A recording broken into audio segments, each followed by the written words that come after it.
Shit.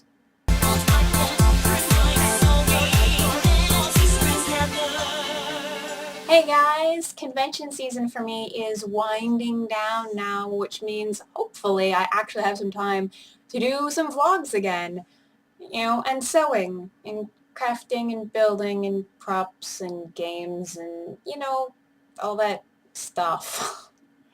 The last video I did, I was talking about Atomic Lollipop. I was just about to actually go to the con. Atomic Lollipop was a pretty good time. I really liked what I thought I was going to like, what I wanted to go for, which was a lot of programming and panels, but mostly the workshops, all the crafty things they were doing, and of course just the general party and dancing and rave atmosphere was great. I would definitely consider going back next year, with my only consideration really being if I had a larger group of friends who were going.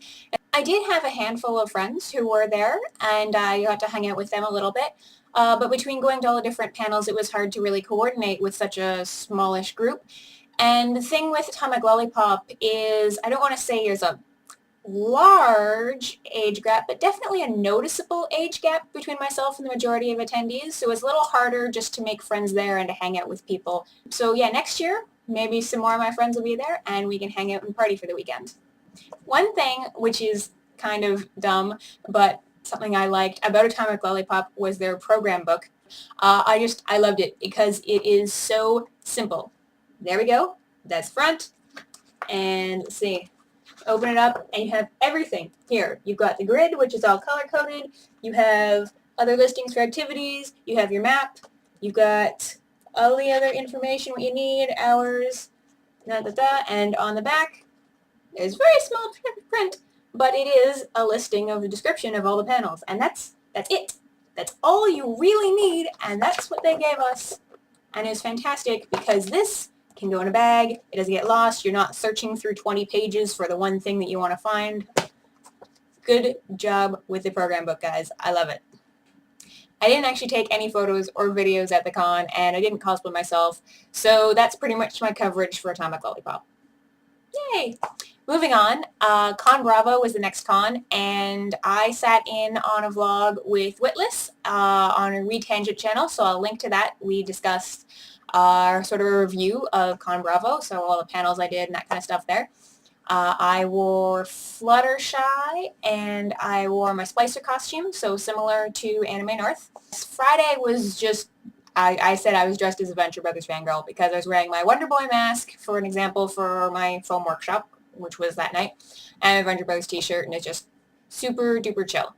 I know the Video Ninja is working on Con Bravo videos, so if you go to his channel, you can check out Masquerade, you can check out interviews with guests, and you can check out shenanigans of all the other things that were going on at the con. So I hope you enjoy that. Now, if you are subscribed to my channel, you will have seen my Anime North video go up a couple of days ago, so that's exciting. It's only 2.5 months late. Well, it's been a really busy con season for me, and I was really sick immediately following Anime North, so I couldn't get on that right away. However, it is up now, it is short, it is really random, but it's there. So if you want to know what Anime North was like, you can check that out. Now that Anime North is off our plate, the next video, which is probably going to be going up on my channel, aside from random vlogginess, is going to be our Boston trip or rest a year or both, and it's going to be going up on one or both of our channels depending on how many videos we end up splitting that up into.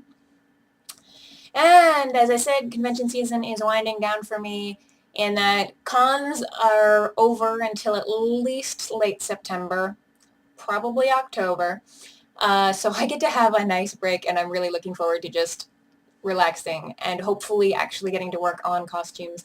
The last thing is the Center Island Cosplay Picnic, which is this weekend. It's been rescheduled from Saturday, tomorrow, to Sunday due to weather concerns. We've had really crappy weather here in Toronto the last few days, so we're trying to avoid the worst of it. They made the call to move the picnic to Sunday, so hopefully we have better weather than we have had the last few days on Sunday, because it has just been pouring rain.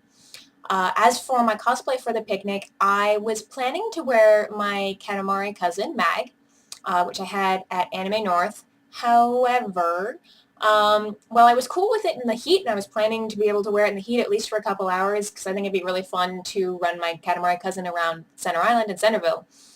The humidity and the rain aspect is not going to work very well with the costume. It's just not, it's going to be way too uncomfortable, and I'm going to be too worried about ruining the head from the weather. So I need a backup plan. I'm really not sure what I could wear out of my collection of cosplays.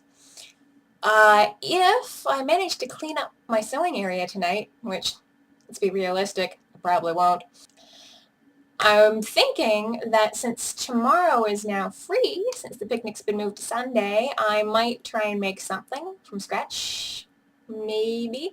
A little project, one of my character hoodies I've had in mind since the spring, so maybe that. But even then, that's going to be too hot, so I don't know. If you have suggestions from something, which I've already made, obviously, which I should wear to the picnic, leave them in the comments below. I'll read them and see what people think I should do. Alright, so I will see you later. Have a good night.